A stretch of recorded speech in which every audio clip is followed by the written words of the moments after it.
Hello Stampers, welcome to another Stamps in the Mail Club video tutorial with me, Meg from Loven Stamps.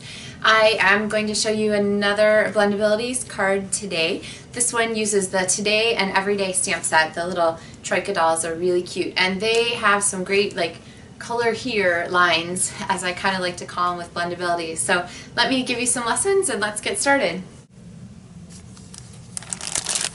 The Stamps in the Mail Club packet for the Troika doll card has the pre-embossed cardstock in it, as well as some fun silver glimmer paper accents. So let's go ahead and take our layers. You can kind of see how those are going to go together. But I'm going to start with a Whisper White here and grab my Today and Everyday Troika doll stamp.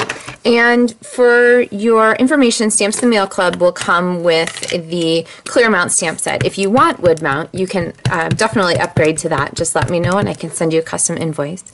But I'm using my wood mount stamp today and my Memento ink pad. So I have my dolls stamped, and then I'm going to go ahead and do some coloring.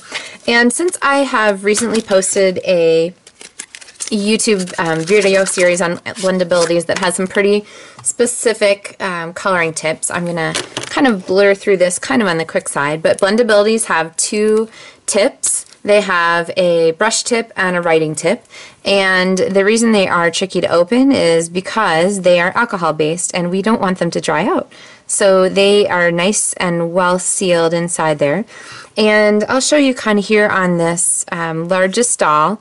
When you look at the stamped image, there are all these little hash marks in it. And so I'm going to start with my lightest of the three markers. I'm going to grab my next marker here, which is a little bit darker, and where those hash marks are, that's where the Stampin' Up! Artists who drew this stamp, because they're drawn by artists, that's where they meant the shadows to be. And so I'm going to add a little extra darker color at that location, and what that's going to do is give us some dimension to our image coloring, which is really cute and cool way to add. And so then this is the darkest one, and I'm just going to go and add just a little bit sort of at the base of those lines, and that is pretty much how you use your Blendabilities marker. So honestly, it's not a crazy difficult thing. Oh, I forgot to color the little diamonds here. Color the little diamonds. And then I'm just going to repeat this pattern here on the smaller dolls. So when I have this done, I'm also going to go ahead and on my sample here, I'll show you, I used the cherry cobbler to go ahead and do the hair on the dolls. So they're kind of cute. The littlest one doesn't really have any hair. It's like a baby, right? I don't know. My kids didn't have a lot of hair when they were born. So anyway, you're going to go ahead and color that, and then a layer here on our piece of Bermuda Bay cardstock, and then this is going to layer on the glimmer paper. My advice for using glimmer paper is to go ahead and layer with Stampin' Dimensionals. I don't find that snail sticks really well. I don't find that it likes to grab onto all that dimensional glimmer. So go ahead and stick that on there, and then that is going to layer with Stampin' Dimensionals onto our mosaic background. I love this pattern, and it's perfect with the Troika dolls. It kind of lends itself to that sort of Eastern flair, Russian, I don't know. If you think I'm crazy, let me know. Or if you think I'm right, let me know too. And then I'm going to take this piece of the cotton ribbon. This is a ribbon that was new this year, and I'm going to just put my adhesive, my snail adhesive, right on it and stick that down here on our card front and curl those ends right around to the back. And then I'm going to take my cardstock and fold it in half. So our Bermuda Bay comes here kind of full circle and touches on everything for our layers and our pieces. And always smush from the back side, just good policy. And then for our little heart here, I'm going to attach that.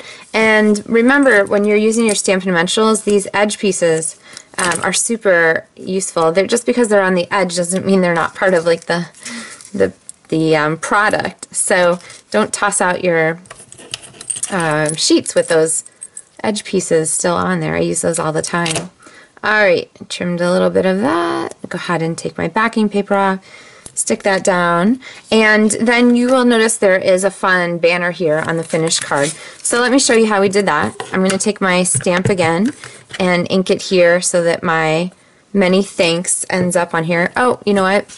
I forgot. I want the many thanks to be way over here so we have lots of space to work with. Alright, see how I stamped that way there on the end? So what I'm going to do now with my paper snips or your craft ribbon scissors is go ahead and trim down, and you'll notice I'm leaving a really long tail on there. And I think, let's see, I might trim just a little tighter here and make my paper kind of get wider. Yeah, I guess I won't. There, we'll trim it all so it's pretty straight. Now, it's actually not straight. Here, I'll show you on the background. See, it's really not very straight at all, but it's honestly not going to matter because you want your flag to kind of look like it's waving in the wind. So I'm going to trim this pretty tight on the many part. There's our side. And let me show you how to make that banner. So what I'm going to do is I'm going to grab this here and I'm going to fold my paper to the back. Okay. Then I'm going to take my paper here, I'm going to leave a little bit, and then I'm going to fold it forward again. See how I made a little Z? And then I'm going to take this and I'm going to fold it to the back, and then I'm going to bring my paper forward again to make another little Z. I'm going to take my paper back, and look, I made the Z all in one step. When you get good, you could do it that way. And I kind of like this one, it kind of goes up to the top.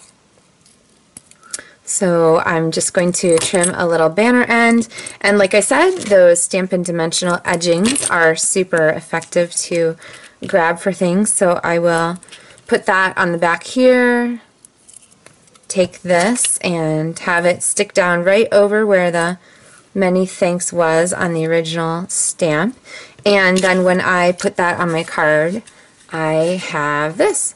So I have a kind of a fun thank you card. Many thanks, get it? Like many from all of us. Da-da-da. Ba-dum-bumch. Anyway, I won't tell any more bad jokes, but thank you for watching my Stamps and Mail Club video. Be sure to subscribe to my YouTube channel if you haven't already so you don't miss anything more. And if you're interested in a December Stamps and Mail Club project kit, contact me. I have some extras set aside and I would be happy to get one out to you. So thanks so much for stamping with me.